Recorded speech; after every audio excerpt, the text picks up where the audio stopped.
Sziasztok, újra itt vagyok. Az elmúlt időszakban sajnos nem minden úgy alakult, ahogy terveztem, szóval most olyan nagy motivációt nem tudok nektek nyújtani, de úgy érzem, hogy a lejtmenetekről is be kell számolnom. Szóval a harmadik műtétem előtti hónapokban teljes erőbedobással edzettem, heti 8-10 órát mozogtam, figyeltem az étkezésre, aztán közvetlen a műtét előtt elmentem a következő testösszetétel vizsgálatra, és biztos voltam benne, hogy ezt 30% alá sikerült vinnem. Az eredménytől azonban dobtam egy hátast, hiszen 40%-ot mutatott ki a gép, ami szerintem teljesen irreális, kicsit jobban beleástam magamat a dolgokba, és kiderült, hogy ez a vizsgálat egy Fuji típusú DEXA gépen történt. Az első, ami 30% testzsír százalékot mutatott ki, pedig egy GE Lunar Prodigy gépen, ami jelenleg a legprecízebb eredményt adja. A két vizsgálat eredményét elküldtem a Fuji cégnek, akik a válaszukban elismerték, idézem őket. Előfordulhat, hogy bizonyos esetekben a berendezés az átlagos mérési tolerancia értéket meghaladó eredményt számít ki. A fentiek későbbi elkerülése érdekében hamarosan gyártói szoftver update kerül telepítésre.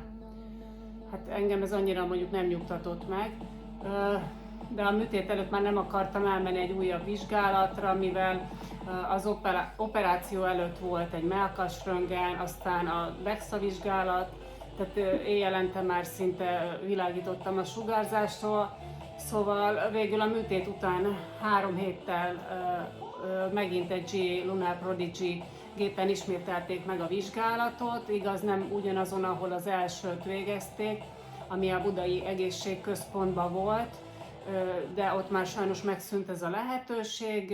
Ez a vizsgálat már egy fokkal jobb eredményt hozott, 33% lett a zsír.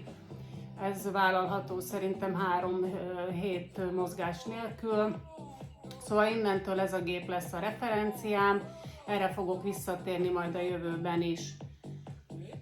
A mellfelvarró műtétem jól sikerült, nagyon elégedett vagyok az eredményekkel.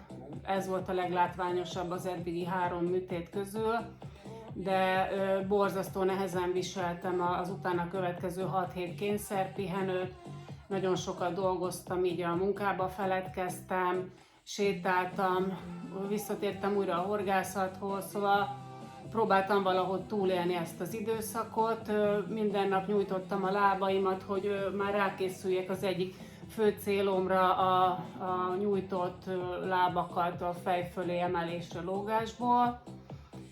Aztán most a héten, április elején a 6 hetes kontrollon kiderült, hogy még jó ideig vissza kell fognom magam, hiszen a mell alatti vágások bekeményedtek, a műtéti hegek belül betokosodtak, és mivel ilyenkor hozzá vannak nőve a zsír és az izomszövetekhez, ezért még hónapig nem lehet őket terhelni, hiszen belülről felszakadhatnak és bevérezhetnek, és ebben az esetben azonnal operálni kell.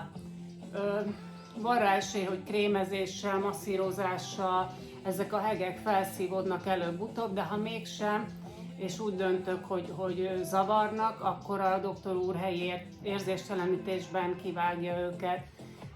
Most úgy áll a dolog, hogy a műtét utáni fél éves kontrollig, azaz augusztus végéig egyáltalán nem terhelhettem még a felső testemet, szóval sem a húzóckodásban, sem a lábemelésben nem tudok tovább haladni, pedig utóbbival már egész jól álltam a műtét előtt. Egyetlen célom van tehát jelenleg heti 4 edzéssel és rengeteg kardióval, kizárólag az amúgy is problémásabb alsó testemen csökkenteni a zsírmennyiséget. Erre fogok most teljes erővel ráállni. 3 napja kezdhettem el az alsó testre az edzéseket, azóta szinte meg sem álltam, annak ellenére, hogy egy szuper kis ilyen énhüvelygyulladást is összeszedtem, ez már csak a habatortám. Az is elszomorított kicsit, hogy másfél évvel a lábműtétem után a combomon hátul még mindig nem gyógyultak úgy meg a hegek, hogy tetoválhatóak legyenek. pirosak, a bőr se egyenesedett ki rendesen, miközben az ágyék részen már teljesen láthatatlanok a vágások. Ugyanez a helyzet a karomon, amelyet egy éve műtöttek, de itt azért látványosabb már a gyógyulás, viszont tetoválni ez sem lehet addig, amíg a piros pigmentek ki nem fehérednek. Aminek viszont rendkívüli módon örülök, az az, hogy másfél év után a doktor úr végre elvállalta az utolsó műtétet, és be is írt november 19-ére, amikor is ugye a fenekemről fogja a maradék bőrfelesleget eltávolítani. Többször is felhívta rá a figyelmem, hogy hiába építettem izmot, mivel a bőrt meg fogja húzni, le fog lapulni a fenekem, engem viszont sokkal jobban zavar a lógó bőr, mint a laposabb fenék. Ezért mindenképpen szerettem volna ezt a műtétet, főleg, hogy ugye a fenék izmosítását azt a műtét után is tudom folytatni.